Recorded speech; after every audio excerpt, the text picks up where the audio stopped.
So here we have some examples of some core foods put into sort of macronutrient groups. Our protein foods here are eggs, nuts, meat, fish, milk, dairy products. Our oil group, which can also come from nuts and seeds, and also some vegetables like avocado do actually contain some fats as well, which are actually really good type of fats for us. And then our carbohydrate group, so our carbs come from breads and cereals, but also dairy products do contain some carbohydrates, and also fruit and vegetables. So we know that in terms of overall health, having a diet that's mainly comprised from these core food groups really helps us be able to make sure that we're getting sufficient micronutrients and all those phytochemicals that we're starting to learn more about in our diet. So, but what we do know is that people eat far too many of those discretionary foods, so those foods that are high in sugars and fats and high in salt that are not so good for us.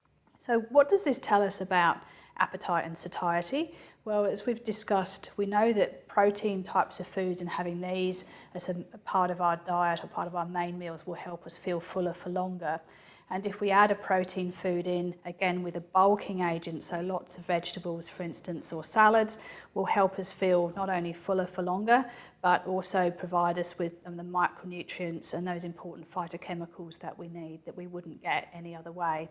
So in that respect, choosing foods from the core food groups enables us to manage and maintain our best of health in terms of the best of what we can do with the genes that we're given, and enable us to meet our micronutrient needs as well. So in terms of diet quality and how we think about that, is that when you're trying to lose weight, you're obviously maybe trying to eat less, but you don't want to have a low quality diet.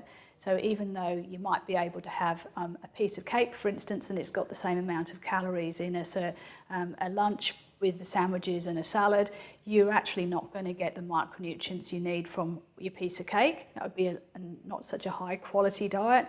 So diet quality really relates to the density of nutrients that you're getting in those choices. And we know that these types of whole foods are going to give you the better choices and being able to make sure that you are getting all the micronutrients you need with also that satiating power. And so it's easier for us to then maintain a healthier weight.